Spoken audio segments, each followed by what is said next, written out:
Hello students, welcome back to the class. Students, today we will be learning the chapter number 27th, which is the prefixes and the suffixes. So in this chapter we will be learning what the prefixes are and what the suffixes are, and how do they change the word, or how do they change the meaning of the entire sentence. So first of all, we will learn about the prefixes. What prefixes are? So students, prefixes are actually the group of letters which we place before any word. Example, calculate. We have this word called calculate, and if we add the prefix mis, so it will become miscalculate, which means wrongly calculated. Second example we have is the qualifier. If we add the prefix dis, it will become disqualify.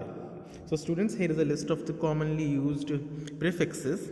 Like first one is un, which means not; dis, which means not; il, which means not; im, which also means not; in, that means not; ir, which means not; miss, which means wrongly; non, which means not or without. And here are certain examples are given, like unfriendly. So we have added un prefix before the word friendly, and it has become unfriendly. We have added dis before the word agree, so it has become disagree. Then we have illiterate. Here in this we have added the prefix il, and it has become illiterate. Then the next we have is the impossible. In this we have added the prefix im, and it has become impossible, which means not possible. Next, students, we have is the inadequate. In this we have added the prefix in, and it has become inadequate, which means not sufficient. Now, in the next word we have added ir, and it has become irresponsible, that is not responsible. Next we have is misfire. So in this we have added the prefix mis, which means wrongly. Next we have is the non. We have added the prefix non, non. It has become nonsense. Now students, we have the suffixes. Now if you say in this, students, suffixes are the letters that are added to the end of the words to form the new words. Like if you see, here we have a word called fool, and if we add ish after the word fool, it will become foolish.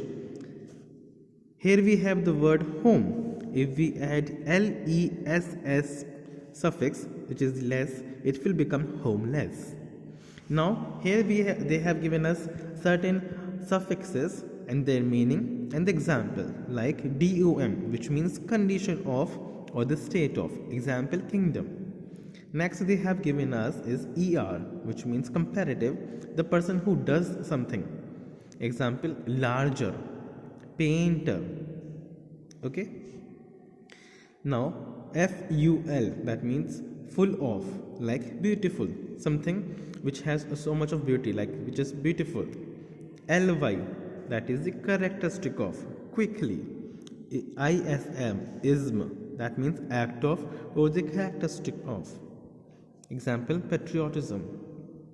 Next suffix is ity, that means state of, and the example is infinity. Next suffix we have is ness, ness, that means condition of or the state of, and the example is kindness.